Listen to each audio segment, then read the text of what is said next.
Hello again. Welcome back. Oh, there's someone getting in the car right next to me. This is awkward. I should have picked a better place to make a video. I wanted to make this video for anyone that might be considering an ADHD diagnosis, but they're quite hesitant, possibly. I'm gonna briefly go over the symptoms that you might be struggling with, similar to what I was, what help is available, and my own personal sort of aha moment,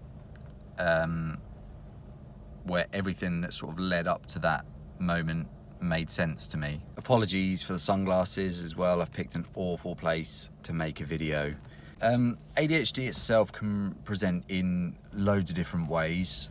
It's officially diagnosed under three main subtypes. Those are inattentive and distractible, impulsive and hyperactive, and then a combined type between the two.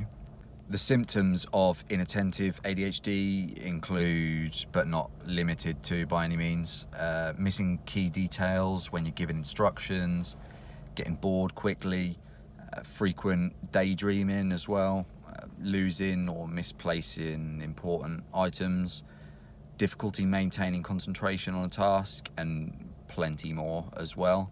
For the impulsive and hyperactive subtype, symptoms again include being unable to sit still, talking excessively, being unable to wait your turn, acting without thinking, being unable to focus on a task again, little or no sense of danger as well, and plenty more.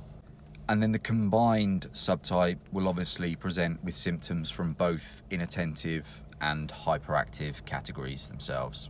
Quickly, with regards to the help available for sufferers of ADHD, the main choices really are either therapy, in which you'll learn sort of coping mechanisms to deal with your own symptoms.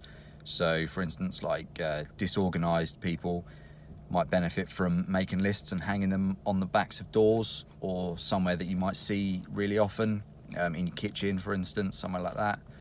Alternatively, someone that struggles with the impulsive side, so speech in particular, I have seen one that works quite well actually, and it's turning an imaginary key in your pocket. Whenever you're going to say something without thinking it through first, you turn this imaginary key in your pocket, and that kind of just gives you a bit of breathing space between the impulse and taking action, where you can kind of just decide if it's appropriate or not, I suppose.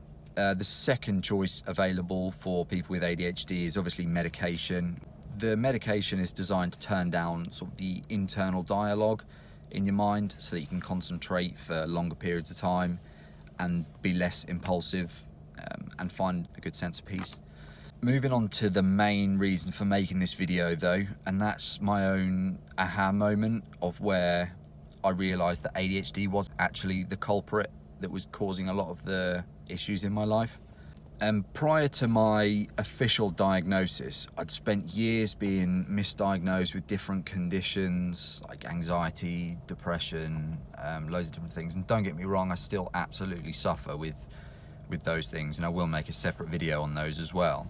But they never really felt like they really fit perfectly from with what I was actually suffering with. It was only when I went to actually a new GP who suggested that we go through the initial screening questionnaire for ADHD that everything made a lot more sense to me. Every question that the doctor asked triggered a memory relating to a symptom of ADHD, and it was like we were going on a trip down memory lane almost, that was kind of explaining the way I felt, the way I did at the time of that memory. Once we'd finished the questionnaire, straight away he suggested trying to get a private diagnosis to avoid the sort of 18-month to 2-year NHS waiting list. So it was after countless appointments with other GPs and hundreds of hours asking Dr. Google what was actually wrong with me, I finally felt like I had my answer at this point.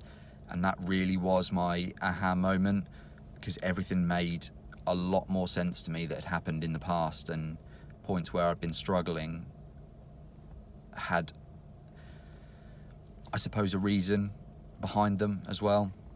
So yeah, like I said originally, the reason for me making this video on this topic is to encourage anyone who thinks that they fit the ADHD profile, just to suggest it to their GP. You never know that it might actually be what you've been struggling with, and you might have your own aha moment where things do make sense to you a bit more. If you've got any questions on the before, the after, the symptoms, anything, leave them down below. Again, thank you to the people that have subscribed. I really appreciate that. Take these off. Fuck, it's a bit bright. But yeah, that is all for today's video anyway. I will see you in the next one, which I think will quite possibly be the one that I mentioned earlier, about how ADHD has affected my mental health. So suffering with anxiety and depression for years. I'll see you in the next one. Ciao. It is really bright.